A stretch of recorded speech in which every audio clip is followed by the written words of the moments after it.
Don't keep me in trouble. Oh, yeah. That's what it is. Hi, Harry.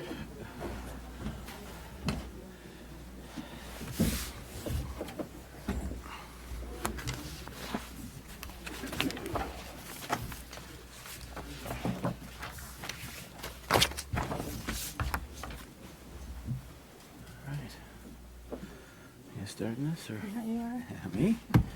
All right.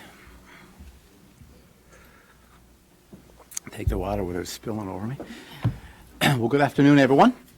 And first of all, I would like to acknowledge a considerable number of guests that we have joining us today. We have some people here from the Provincial Advisory Council on Aging and Seniors, the Newfoundland and Labrador 50+ Federation, the Newfoundland and Labrador Coalition of Pensioners, Retirees, and Seniors Organizations, and of course representatives from the Seniors Resource Centre. And if the weather was a little better today, I think the venue would be a little different venue.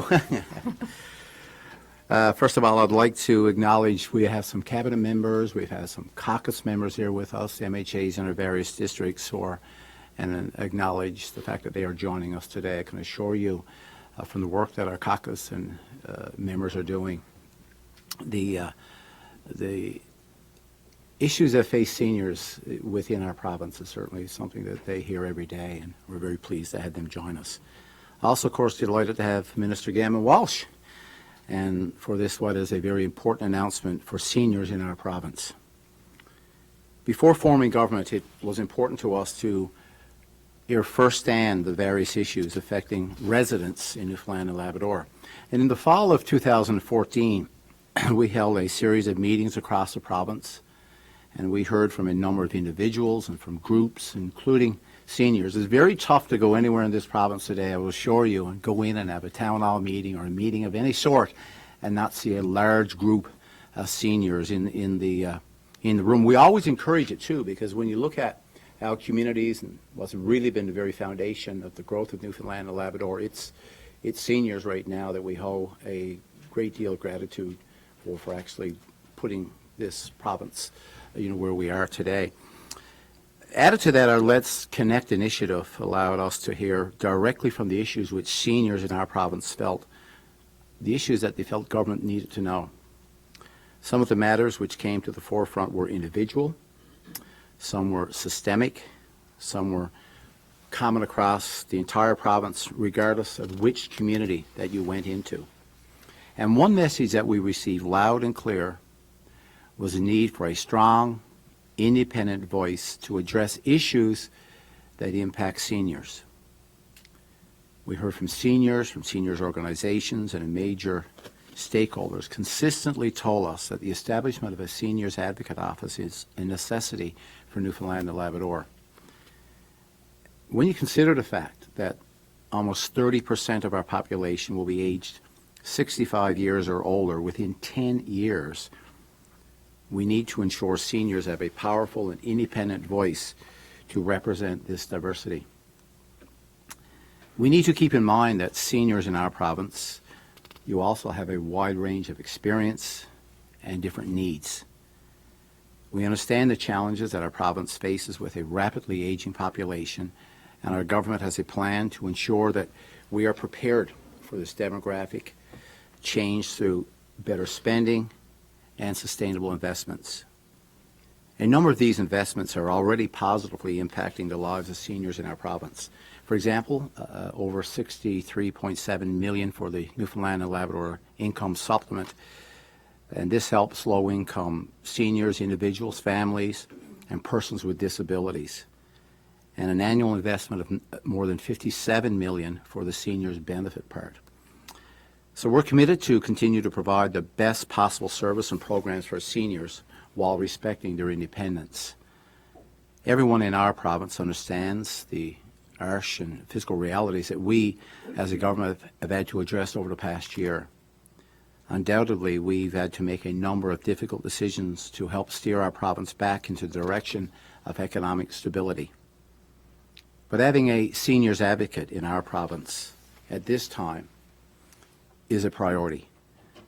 And this was strongly communicated to our government, and we heard this message, and I am proud today to say that we're taking action. So it is with great pleasure that we will give second reading this afternoon in the House of Assembly to this legislation which will establish the office of the Seniors Advocate. An act respecting the Seniors Advocate is legislation of which my government is extremely proud. The role of the Seniors Advocate will include collaborating with seniors, with their families, and caregivers, with policymakers, frontline service providers, and identify systemic issues that affect seniors. The Advocate will make recommendations to government accordingly, and we want to ensure that those who are unable to advocate for themselves will have their needs met through an advocacy office. The independency of this office will be enshrined in legislation, and that's extremely important for us. This independence will help ensure that the rights and the interests of our seniors are given a strong and clear voice. As I alluded to earlier, Statistics Canada estimates that Newfoundland and Labrador will have the highest proportion of seniors in the country by 2026. This is only 10 years away, and I can tell you, I, for one, I plan on being around in 10 years' time.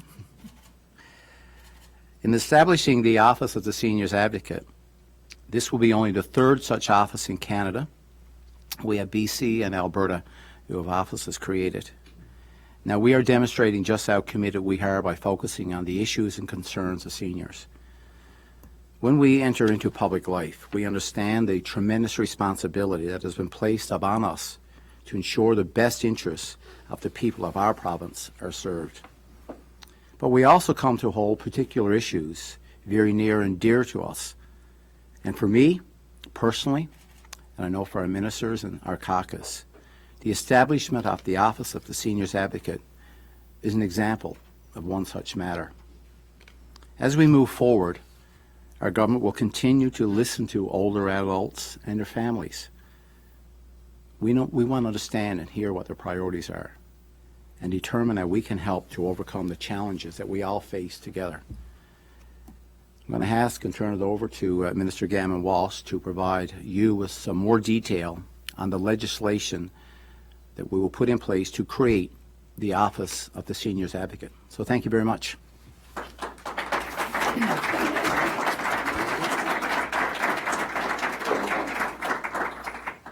Thank you, Premier, and good afternoon, everyone. I am delighted to be here today to speak to the legislation which will receive second reading in the House of Assembly this afternoon to establish the Office of the Seniors Advocate. In Newfoundland and Labrador, over 19% of the population is aged 65 years or older. Within 10 years, this will increase to approximately 27% of our population. These are statistics we simply cannot ignore. The challenges and opportunities resulting from our aging population must be considered when we develop policies, programs, and services. We have heard from seniors organizations, and major stakeholders that establishment of the Seniors Advocate Office is a necessity in our province. It was suggested and supported by many individuals and organizations, such as the Seniors Resource Centre of Newfoundland and Labrador, the Provincial Advisory Council on Aging and Seniors, the 50+ Federation of Newfoundland and Labrador, the Newfoundland and Labrador Coalition of Pensioners, Retirees, and Seniors Organizations, and the Catholic Women's League, among others. Presently in Newfoundland and Labrador, we have the Office of the Citizens Representative, which accepts complaints from individual adults of all ages, including seniors. We also have the Seniors Resource Centre, which provides a valuable information and referral service. But when we spoke to individuals and seniors groups and conducted our reviews, it was very clear to us that we have no mechanism to address systemic issues impacting seniors. By systemic issues, I mean those problems in the system overall, rather than specific individual or isolated factors. This is a gap. As part of our government's plan to support seniors, we committed to establishing an office that is independent of government and reports to the House of Assembly. This will be similar to the Auditor General or the Child and Youth Advocate as examples. The Seniors Advocate will be a strong voice for this significant portion of our population and their families, as we look to address the system-wide issues which impact older adults in Newfoundland and Labrador. The mandate of the Seniors Advocate is to identify, review, and analyze systemic issues, work collaboratively with seniors organizations, service delivery groups, and others to identify and address systemic issues, and then make recommendations to government respecting changes to improve services to and for seniors. The Seniors Advocate will work with other entities, including the Office of the Citizens Representative and the Seniors Resource Centre. However, it will not duplicate or impede their mandates. In fact, we work closely with the Seniors Resource Centre to make sure the public is well aware of their information and referral system, which is easily accessed through a convenient 1-800 number. It is important that we help the general public understand the role of the Seniors Resource Centre plays in providing information and referring people to the proper resources. The Seniors Resource Centre will track calls and in turn help identify systemic issues which will be forwarded to the Advocate's office. It is important that the office and the work of the Advocate reflects the concerns and needs of our province and seniors. The Seniors Advocate will work with our existing organizations and resources to address issues in Newfoundland and Labrador. As I stated earlier, the Seniors Advocate will be a strong, independent voice for Newfoundland and Labrador's seniors, along with their families. It follows through on our government's election commitment to establish this important office.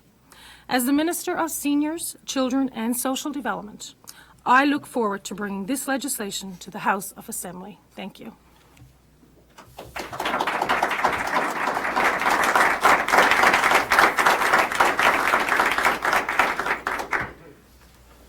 Good. Questions? Let's go first. So what's the estimated annual cost of this? Annually, the $500,000 this year was $250,000 put in this year's budget.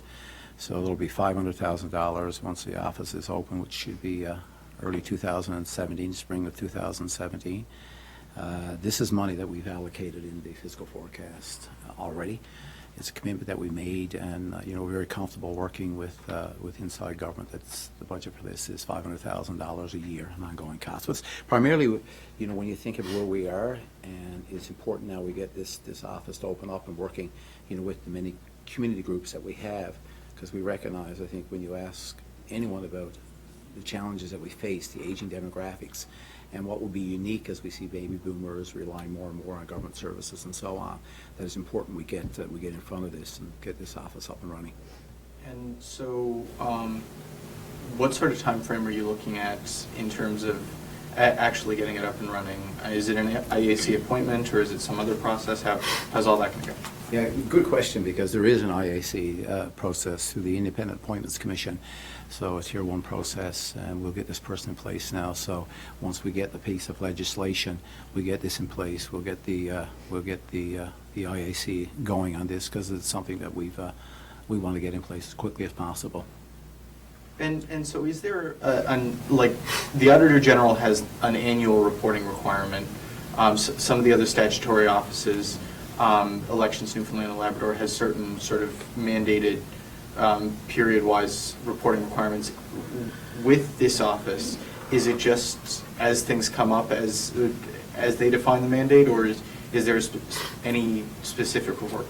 Annual reporting within the office is part of the, like you would see with any of the officers within the House of Assembly. So you'd see a very similar format and concept of what we're seeing already with those independent offices. So is this office essentially trying to, put a seniors lens, so to speak, on legislation, or are there specific issues that can be tackled, like say elder abuse, whether it's physical or financial? What's kind of the scope there? Well, where I see it going is you'll see the Seniors Advocate working with many of our provincial groups that we have in place already. So the idea here is to get an idea, working with those groups, what really are systemic by nature. There will always be individual concerns that will come to the Seniors Advocate. That will happen. But when you work closely with the groups that we have in place, we want to really identify what are systemic issues. And that's how policy is formulated. And it's important for us not to wait, because we see this huge demographic shift that's coming our way right now. And all of this is to help prepare governments to create effective policy that really is relevant to what's important for seniors. So it's, it's been for someone who's come out of many years of working with seniors, I see the value in this office, and also working very closely and with very strong relationships with the existing seniors groups around our province. So, that's what's important, for all of us to make sure that we get at those systemic issues so we can put good, relevant policy in place. Why, at the risk of making myself unpopular with so much gray hair? Well, some of us got here to go gray.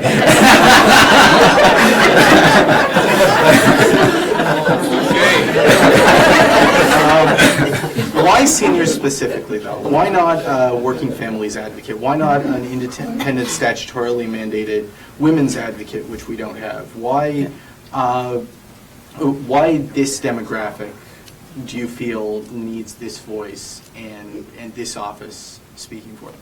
Yeah, well, I'll just anchor back, I guess, to some of my own experience when it comes to the gender piece. I mean, we have, when you look at seniors' issues within the province, many of them are around, older women as well, seniors' women's.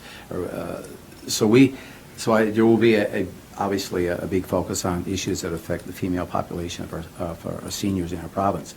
But simply because where you see the demographic in our province, it's a major shift. If you talk to policy leaders, and you read quite a bit on the single biggest challenges that we face, we all know the economic reality that we're facing right now. But when it comes to social policy, I would argue that there is no bigger impact on policy in the future than what we're seeing with the aging demographic. And how we actually prepare our communities, how we prepare workplaces, for seniors. And so this is important right now to really get at those systemic issues and put the seniors advocate in place. And they will be advocating for females, males, but specifically at that seniors age group. All right, guys, thanks very All much. right.